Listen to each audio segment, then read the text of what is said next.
মজা কি মজা। আমরা যাচ্ছি ঘুরতে, মানে কলকাতা আমাদের বাড়ি। এখন আমরা বাসের জন্য ওয়েট করে আছি। ও মা গো, কি সুন্দর বাস। বাসে তো আমার খুব ভালো লাগছে।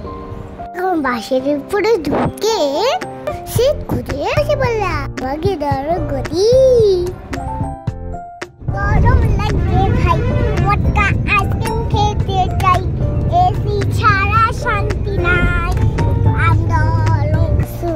আমি কি করবো, একটু ডেরি মিল্ক খেলে শান্তি নেই। ডেরি মিল্ক খাচ্ছিলাম, এখানে বাবা মা ভাত বসিয়ে দিল, থেকে ডেরি মিল্ক ছিল দিয়ে দিলাম। কারণ সবাইকে শেয়ার করে খেতে হয়, মা শিখিয়েছে।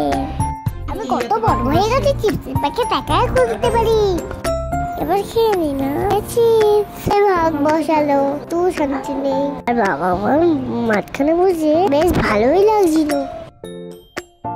রাত 12টার সময় একটা রেস্টুরেন্টে নিয়ে গেল। সেখানে আমরা খাওয়া দাওয়া করে বাসে উঠে ঘুমিয়ে পড়েছিলাম। বাস থেকে নেবে আবার বাস উঠেছি। তারপরে চলে যাচ্ছি শিয়ালদা স্টেশন।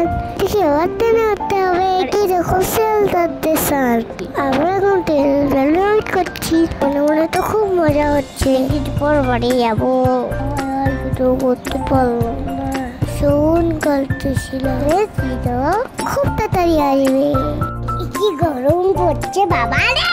বাবাকে বললাম এটা আইসক্রিম খাবো। বাবা বললো এত সকালে আইসক্রিম খেতে নেই, তা কি করবো? পানের মধ্যে বড় বড় ফ্যান রে বাবা। আবার ট্রেনে উঠে বাড়ির সামনে চলে আসলাম। বাবা বাড়ির জন্য মিষ্টি নিন। ফলো করে আমাদের পাশে থাকা ফিল।